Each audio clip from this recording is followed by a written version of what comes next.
Гүлдерай әдеттегідей ерте тұрып жұмысқа дайындалды. Айна алдында сықпай бетін әрлеп болған соң қап-қара қою шашын толқындата бұйралап бос қойды. Үстіне кешегі киімін емес, жібектен тігілген ақ көйлегін киді. Онысы жинақы бітіміне құйып қойғандай жараса қалды. Ұзын көшені бойлай жүріп, автобус аялдамасына аяңдады.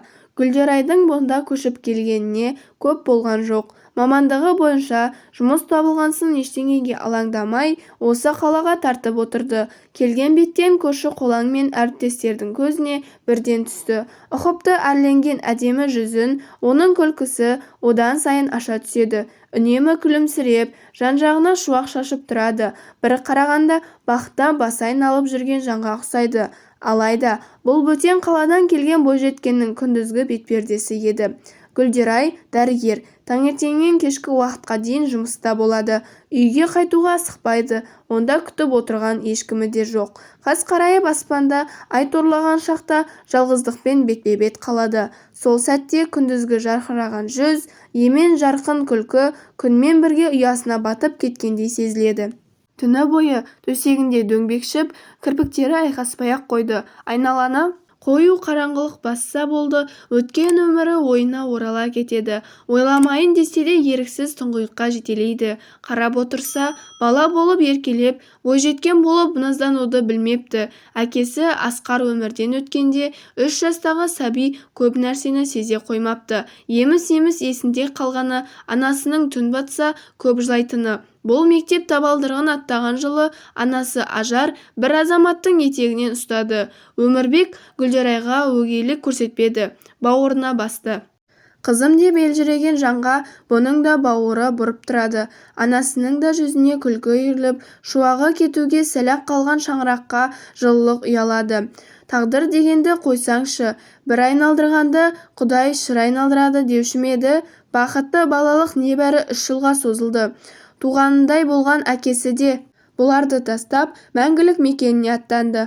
Ауыр науқасқа шалдыққан екен. Қазаға қайыр айтып келген жандар сыпсыңдап осыны айтып жатты. Екі бірдей ер азаматтың басын жұтқан бейбақ атанған Ажар бұл қайғыдан кейін бойын тіктей алмады. Еңсесі түсіп езіле берді. Кәрі ағаштай мүжіліп, қол сүйегі қалды. Онсыздай қайғыдан қан жұтқан келіншекке ағайын туыстың тарапынан айтылған ауыр сөздер жығылғанға жұдырық болып тиді.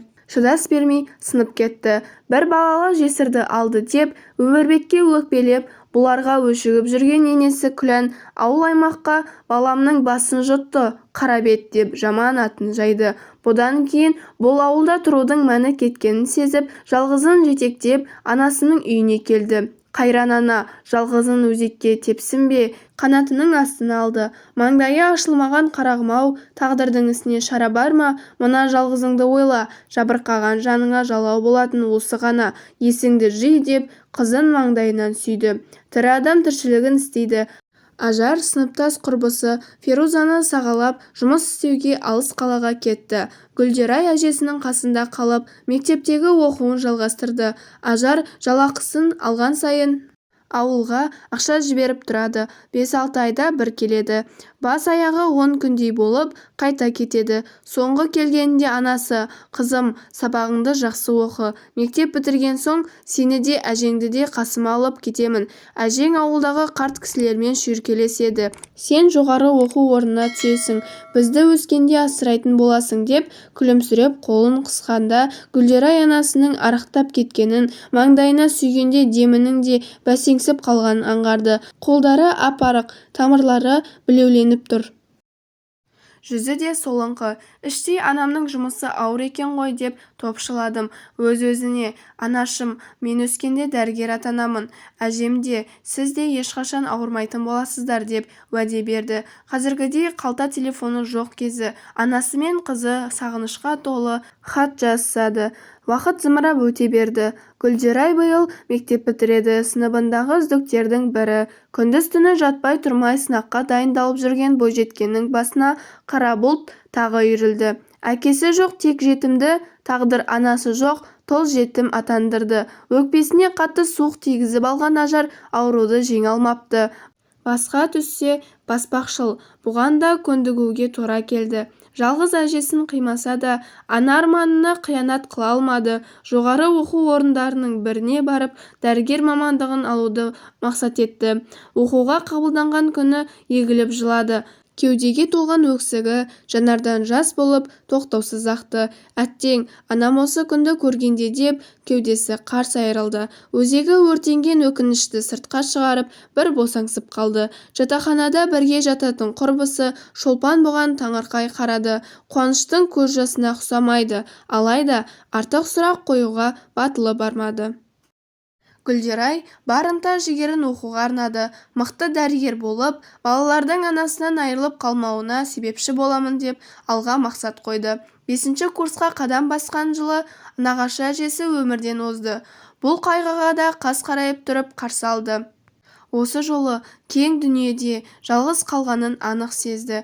Қайсар қыз кеудесін тіктеп алға ұмтыла берді. Бірге оқитын курстастары Гүлдерайдың бұл тағдырынан бейхабар. Бойжеткен айтуды жөн санамаған, біреудің өзіне аяушылық сезіммен қарағанын құп көрмейді. Ботадай көзі мөп-мөлдір талдырмаш келген Гүлдерайға сүйсіне қарайтын бозбалалар жетерлік. Әсіресе ұзын қап-қара шашына қызықпайтын жан жоқ. Қанша көз қадалғанымен бойжеткеннің жүрегіне жақын бір ғана жігіт бар. Ол өзінің топтасы Әділет. Әділеттің де қызға көңілі жоқ емес. Дегенмен сабақтан өзгемен ісі жоқ бойжеткенге сезімін білдіру қиынға соққан. Оқудың соңғы курсында бар батылдығын жинап Гүлдерайға сырын айтты. Екі жас бірін-бірі түсініп, жұптары жазылмас қыз бен жігітке айналды. Гүлдерай сенбі күні Әділетті өздері жиі баратын саябаққа шақырды. Сүйіктісіне жан сырын жайып салды. Қашадай қыздың тағдыры мұншалықты қатал болады деп ойламаса керек. Әділеттің де жанарына жас үйірілді. Әдемі жүзін жас жуған аруды жұбатуға сөз таппай қиналды. Бірақ бұл оқиға олардың ортасына сыза түсірмеді. Бірнеше жылдық еңбектің жемісін көрер сәт те жетті. Жас мамандар қолдарына дипломын алып, туған өлкелеріне қимай қоштасып жатты. Әділет пен Гүлдерай отбасын құрып, осында қалуды шешті. Ата-анасына сүйінші хабарды айтуға кеткен Әділет 2 күн өткенде Гүлдерайға қоңырау шалды. Даусы солғын, хал-жағдайын сұрасып, енді ғана әңгіме басталып жатқан еді. Телефонның арғы жағынан: "Жалғыз ұлыма жетім қыз алып берер жайым жоқ. Қол жетімді қалай келін етпекпін? Ел-жұрт не айтады? Тірі тұрғанда табалдырығымнан аттатпаймын" деген ашулы үн естілді. Байланыс үзіліп кетті. Әділет телефоны жауып үлгергенше Гүлдерай еститін сөзін тыңдап алды. Одан кейін жігіт қанша қоңырау соқса да бойжеткен телефон тұтқасын көтермеді. Ертеңіне асығыс жиналып, пойызға отырып, әжесінің ауылына бетке алды. Интернет арқылы резюмесін бірнеше жерге жолдады. Көп күттірмей жас дәрігерге жұмыс табыла кетті. Артына қарайлайтын несі бар, өмірінде көрмеген өңірге қарай билет алды. Бұл жаққа табаны тигеніне де 3 ай болмапты. Ой шырмауында жатып, ұйықтап кетіпті. Таңертеңгісін оятқыштың шырылынан әрең тұрды. Тағы да бір таң атты. Әне-міне күн ұясынан шығады.